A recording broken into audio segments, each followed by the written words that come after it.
How did cigarettes go from a hidden vice to a billion-dollar industry using doctors, cowboys, and even Hollywood to fuel the rise? Today we're exposing the bold and shocking strategies that made tobacco one of the most advertised products in history. From glamorous beginnings and iconic slogans to fierce regulations and anti-smoking campaigns. This is the story of an industry that reshaped culture through advertising. Let's dive in.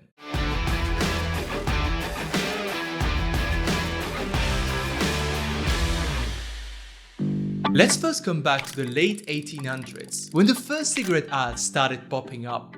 Back then, ads were quite simple, just basic newspaper and poster advertisements showing off the product. But as the 20th century approached, tobacco companies realized they had the opportunity to do something bigger. They weren't just selling cigarettes anymore, they were selling a lifestyle. So what was their approach? They began to feature famous figures, actors, athletes, people who would look like the ideal image of success. By associating smoking with sophistication and glamour, tobacco companies hoped people would start thinking, it's good enough for me. It was simple but effective strategy. And it set the stage for what would come next, making smoking a symbol of status. Independent tobacco experts again name Lucky Strike first choice. Lucky Strike first choice over any other brand. As the tobacco industry began to understand the power of imagery and association, they started looking for ways to stand out even more. And this is where the iconic Lucky Strike campaign came in, with a line that would shape the future of tobacco marketing. Friends, it's certainly true that when you smoke, you want smoothness, mildness, and deep-down enjoyment. And that's precisely what you'll get with every Lucky Strike you light, because there's never a rough puff in a Lucky. Now let's fast forward to the 1920s. By this time, competition in the tobacco industry was heating up, with several brands fighting for attention. But the landscape was also changing. There was growing awareness about the health risk of smoking, which meant tobacco companies had to be more creative in the marketing. New advertising restrictions were coming into play, so companies just couldn't make these unverified health claims like they used to. They needed something new to convince the people to choose their brand. And that's when Lucky Strike struck gold with the iconic slogan, "It's toasted." It's toasted to taste even better, cleaner, fresher, smoother. In reality, Lucky Strike's curing process wasn't unique. Almost all cigarettes were toasted as part of their production, but Lucky Strike saw an opportunity. They took this ordinary process and turned it into a key selling point, making their cigarettes sound different, smoother, and somehow better. Lucky Strike means fine tobacco.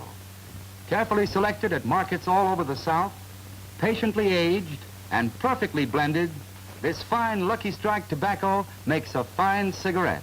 So round, so firm, so fully packed, so free and easy on the draw. The slogan was simple, mysterious, and made people curious. Even though it's toasted, they didn't say much about the actual product. It gave smokers a reason to think maybe these cigarettes are cut above the rest. The ambiguity worked in their favor. People didn't exactly know what toasted mean, but they associated it with quality. And where did they advertise this slogan? Everywhere. It's toasted wasn't just on the packs, it was printed in magazines, plastered on billboards, and featured in newspaper ads. And Lucky Strike even sponsored radio shows to get the message out to a wider audience. When you're buying cigarettes, buy the brand you like. Take good care of yourself, smoke a Lucky Strike.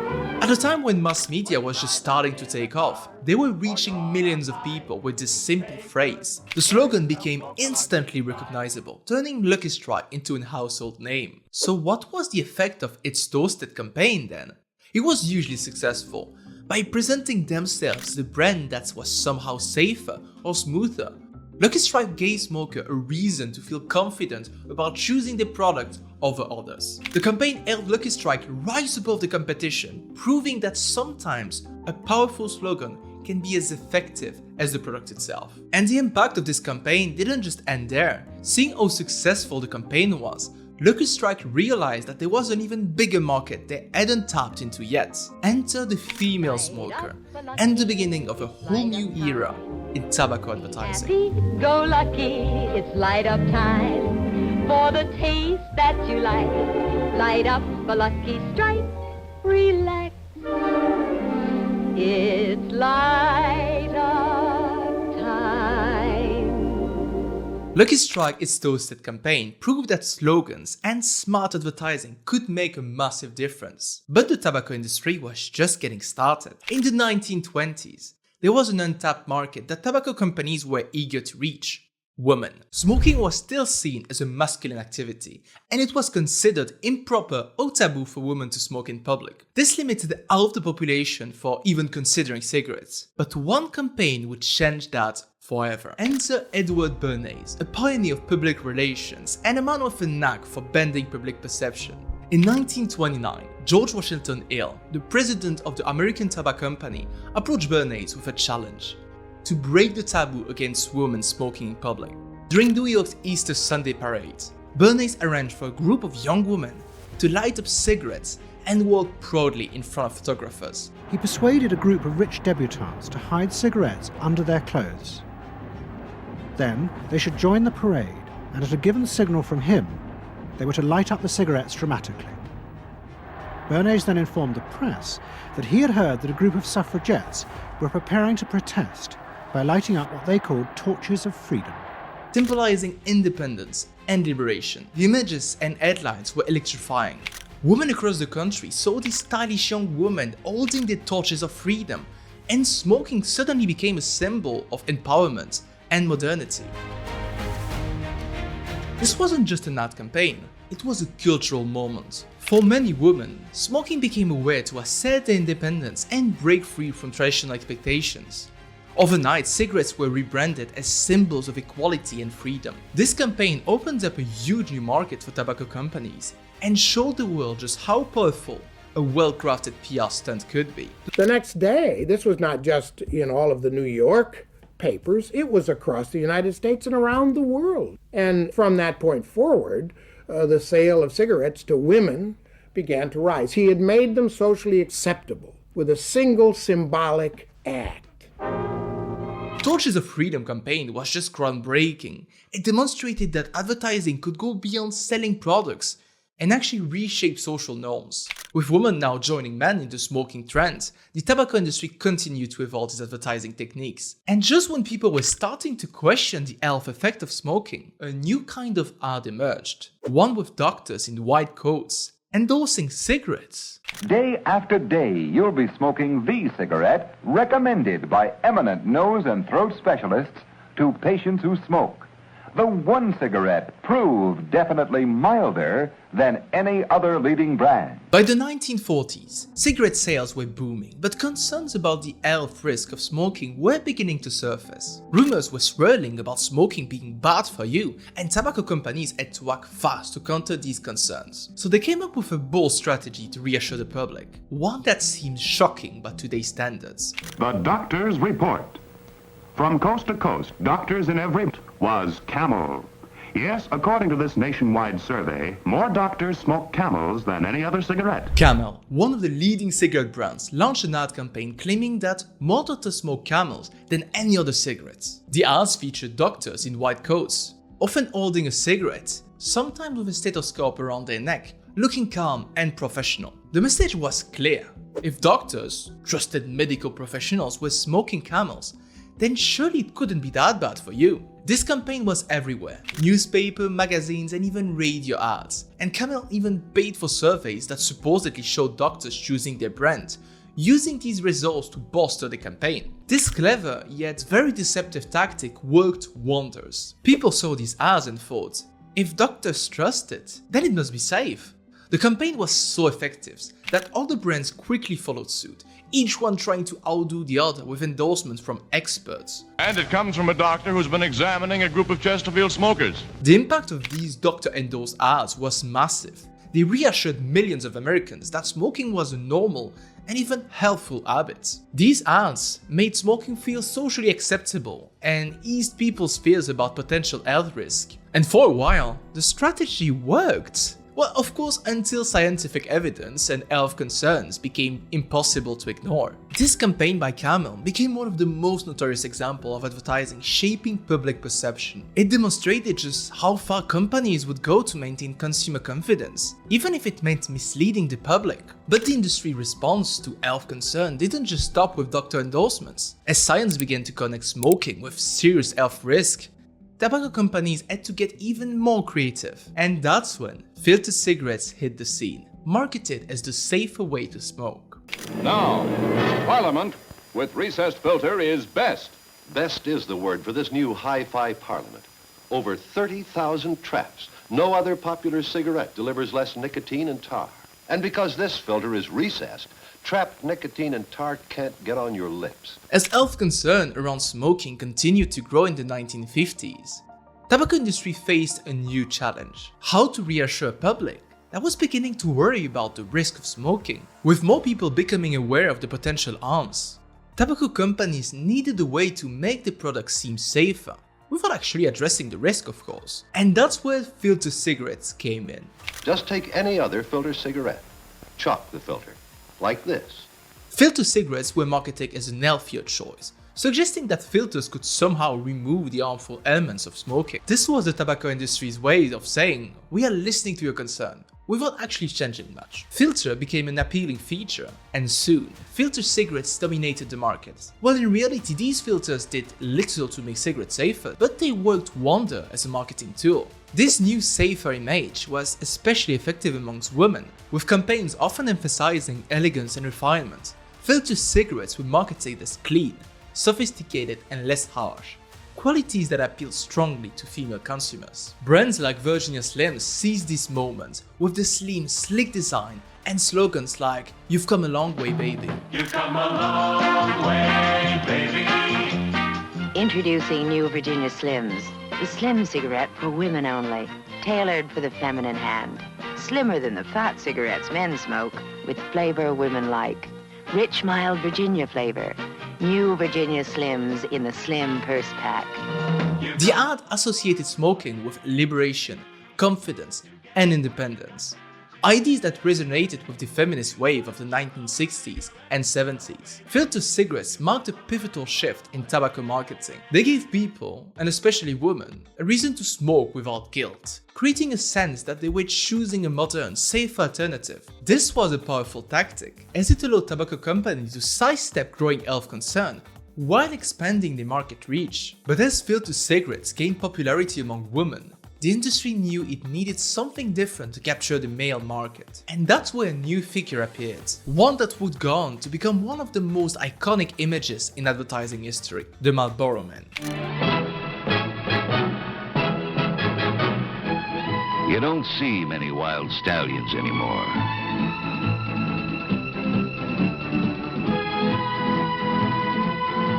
In 1955, Marlboro made a bold move that would forever change the landscape of cigarette advertising. Up until then, Marlboro was actually marketed as a cigarette for women, using slogans like "mild as May" and even featuring red-tipped filter to hide lip stains. But as the brand struggled to stand out, Marlboro's parent company, Philip Morris, decided to do a complete rebranding.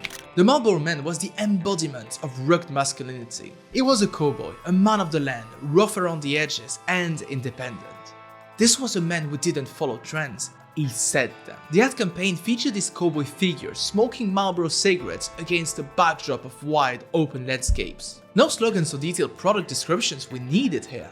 The Marlboro Man didn't need to explain himself, and that mystery made him even more powerful. Come to Marlboro country. The impact of the Marlboro Man was huge. He represented freedom, adventure, and toughness. Values that resonated deeply with male consumers, especially those who wanted to feel strong and independent. The imagery made smoking Marlboro seem like a rite of passage into manhood. And within a short time, Marlboro transformed from a struggling woman's cigarette brand into the best-selling cigarette amongst men. The Marlboro Man quickly became one of the most recognizable figures in advertising history, and his influence went beyond just cigarette sales. He became a cultural icon, reinforcing smoking as a symbol of masculinity. Even decades later, the Marlboro Man remains an example of how a single, powerful character can define a brand. This campaign showed the power of character-driven advertising by creating an identity, a man that male consumer wanted to emulate. Marlboro didn't just sell cigarettes, they sold a lifestyle, an image, a sense of identity. As the Marlboro Man dominated print ads and billboards, the 1960s brought a new medium for tobacco marketing, Television. TV was the ultimate platform, reaching millions of homes, and tobacco companies were eager to make smoking a part of everyday entertainment. With television, cigarettes ads became more than just images. They were catchy jingles, memorable characters, and vivid scenes of glamour and relaxation. The right place, the right time, the right people, the right cigarette parliament, with the filter that's in, recessed in. Cigarette commercials were colorful, upbeat, and filled with happy, healthy-looking people enjoying a smoke with friends, family, or alone after a long day. Brands created slogans that stuck. Remember, Winston tastes good like a cigarette should, or you are in Marlboro country. These slogans weren't just words, they were designed to become part of the culture. Yes, Winston tastes good like a cigarette should. Winston tastes good like a cigarette should. Winston! Tobacco ads showed smoking as essential to a glamorous, fulfilling life. Something to enhance social gathering, reduce stress, and make people feel at ease. These commercials made shocking, look natural and enjoyable, a normal part of daily life if you prefer. And of course, jingle played a huge role in making these ads memorable. The catchy music stayed with viewers, associating positive feelings with the brands. But the industry was about to face its biggest challenge yet. As smoking gained popularity, so did the public awareness of its health risk. People were starting to ask questions, and for the first time, the government would step in to regulate tobacco advertising. With growing public concerns, the US Surgeon General issued a landmark report in the mid-60s linking smoking to serious health risks, and soon, regulation would start to shake up the world of tobacco marketing. In 1964, the US Surgeon General released a groundbreaking report that officially links smoking to lung cancer and other health problems. That cigarette smoking contributes substantially to mortality from certain specific diseases and to the overall death rate. This was a turning point in the public's understanding of smoking, and it forced the government's response. Just a year later, in 1965, the Federal Cigarette Labeling and Advertising Act was passed, requiring all cigarette packs to carry a warning label. Caution, cigarette smoking may be hazardous to your health. Frankly, I think that smoking may be hazardous, it may not be. Smoking may be hazardous, it may not be. No one, including TV7, knows for certain.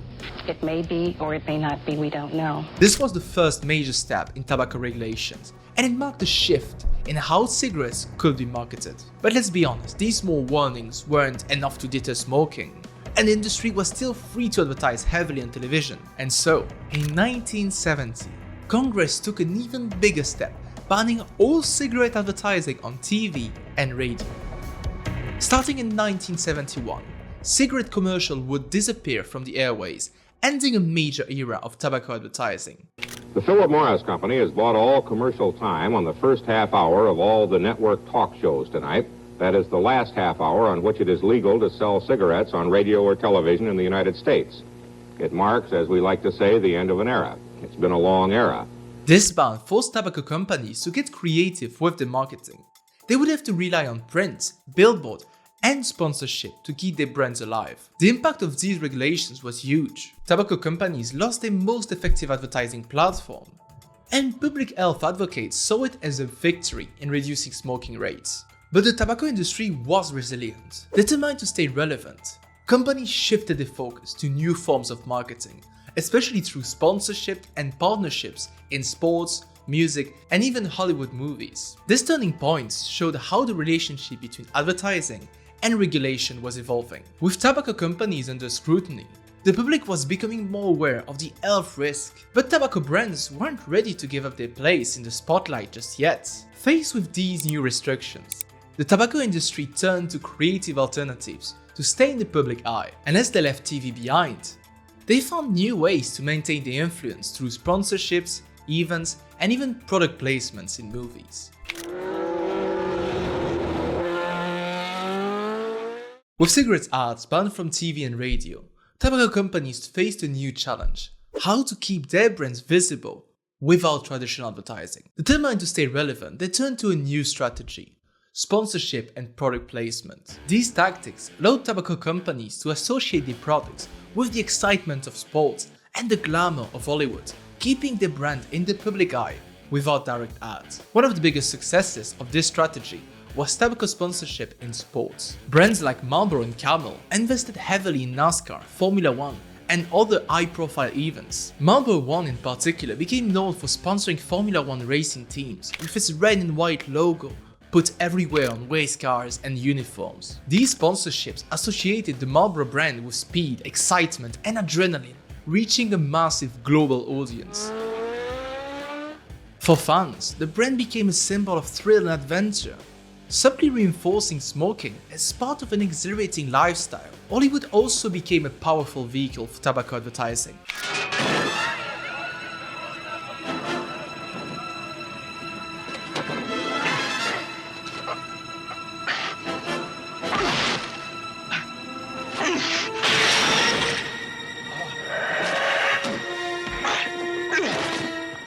Product placements in movies and TV shows, Cigaret made appearances in the hands of iconic characters played by A-list actors. Think of the classic movies from the 80s and 90s where characters like James Bond or action heroes were often seen smoking, making cigarettes appear cool, mysterious and rebellious. I admire your courage, Miss... Trench. Sylvia Trench. I admire your luck, Mr. Bond. James Bond. This product placement kept smoking visible and attractive without the need for direct advertisements. These sponsorship and placements allowed tobacco brands to maintain their influence and cultural relevance, even as public concerns over smoking continued to rise. It was a creative workaround that let them promote the product in an era of increasing regulations, reinforcing the idea that tobacco brands were here to stay. But as tobacco companies found ways to stay in the spotlight, the anti-smoking movement was growing louder. Health advocates and governments were determined to push back, and the 19th would see a wave of new regulations and campaigns that would change the industry forever. The 1990s marked a turning point in the battle between tobacco advertising and public health. Congressman, cigarettes and nicotine clearly do not meet the classic definitions of addiction. There is no intoxication. We'll take that as a no, and again, time is short. If you could just, I think each of you believe nicotine is not addictive. We just would like to have this for the record. As the dangers of smoking became undeniable, government and health advocates stepped up the effort to curb smoking, and especially among young people. The tobacco industry glamorous image was now under fire, and anti-smoking campaigns were about to change the landscape of tobacco advertising. In 1999, a landmark agreement called the Master Settlement Agreement (MSA) was signed between tobacco companies and 46 US states. This agreement imposed strict limitations on how tobacco companies could market their products. Most importantly, it banned advertising aimed at youth, as well as billboard ads and brand sponsorship of concerts and sports events. We're here today to say, without regard to party, that it's time for Congress to finish the job that this president began 3 years ago with his courageous decision to crack down on tobacco marketing to young people. A job that the state attorney generals have carried on in the courts and at the bargaining table ever since. As the president has said time and again, this is not about money or politics or attack ads. It's about protecting young people from the dangers of tobacco. The MSA also required tobacco companies to pay billions of dollars to fund anti-smoking campaigns and public health initiatives aimed at reducing smoking rates. One of the most memorable results of this settlement was the Truth Initiative, an anti-smoking campaign known for its hard-hitting ads targeting the tobacco industry tactics. Chocolate, vanilla, cinnamon, apple, honey, and berry blend, strawberry, wildberry, tangerine, mango, raspberry, wintergreen. That's how you make cancer sweet. Why do they make tobacco taste sweet? Oh, why do they make tobacco taste sweet? These ads didn't just warn about the health risk of smoking, they exposed the manipulation and marketing strategies used by tobacco companies to create lifelong customers. The Truth Initiative ads were bold, edgy, and often shocking, making it clear to young viewers that smoking was anything but cool. This was a major turning point as the narrative around smoking shifted from glamorized to something harmful and even sinister. Globally, other countries followed suit, imposing graphic health warnings on cigarette packaging. These warnings included graphic images of the effect of smoking with diseased lungs and damaged organs. And this forced smokers to confront the reality of their choice every time they reached for a pack. For the tobacco industry, this was a massive blow. Packaging, which had once been a marketing tool, was now working against them. And studies showed that these graphic warnings were effective in discouraging smoking. As regulations tightened further, tobacco companies began pivoting towards newer nicotine products like e-cigarettes and vaping devices, marketed as safe alternatives to traditional cigarettes. It's the bell jar with cigarette smoke. I mean, it just is so revolting. Put out by none other than England's top public health agency. My research shows that e-cigarettes are significantly less harmful than cigarettes. Public Health England describes e-cigarettes as at least 95% less harmful than tobacco cigarettes. These products have reignited debates on health and advertising. Brands use sleek design, flavored options, and social media influencers to appeal to younger consumers, creating a new image of smoking as high-tech and modern. And while these products claim to be safer alternatives, they raise familiar questions about youth marketing and health risks. The anti-smoking movement has been powerful, but tobacco companies continue to adapt, finding ways to maintain their presence in a heavily regulated world. Today, the FDA denied Juul's application to sell products in the U.S., noting the company may have played a disproportionate role in the rise of teen vaping. The story of tobacco advertising is one of resilience and reinvention.